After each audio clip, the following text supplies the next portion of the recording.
Par endroits, 50 mètres de côte ont disparu depuis 5 ans. Avec le dérèglement climatique, chaque année, les coups de vent sont de plus en plus nombreux et intenses.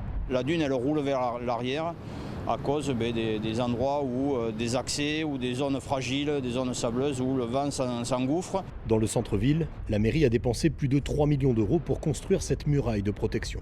40 000 tonnes de pierre pour 1200 mètres d'enrochement. Pour l'instant, cet ouvrage tient bon. Mais jusqu'à quand? C'est la question que se posent les habitants de Lacanau. Et d'après les spécialistes du changement climatique, ici, le niveau de l'océan pourrait monter de plusieurs mètres d'ici la fin du siècle. Sa fragilité de cet ouvrage, c'est le franchissement par paquet de mer par le dessus, ou alors quand le niveau du sable est très abaissé. Au-dessus des pierres, à quelques mètres de la route, le moindre obstacle naturel souffre des assauts de l'océan. Ici, à chaque tempête hivernale, on imagine le pire.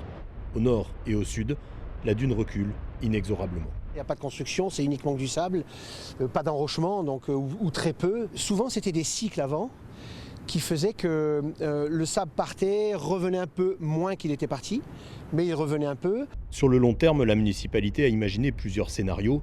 Le plus radical, reculer le front de mer de plusieurs dizaines de mètres. Je pense qu'il faut anticiper puisque 500 biens uniquement sur le littoral Nouvelle-Aquitaine, aujourd'hui, sont en danger dans les 10 ans qui viennent.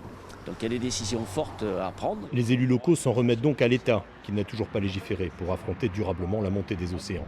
Ici, les prochaines grandes tempêtes pourraient précipiter le phénomène à un niveau jamais atteint auparavant.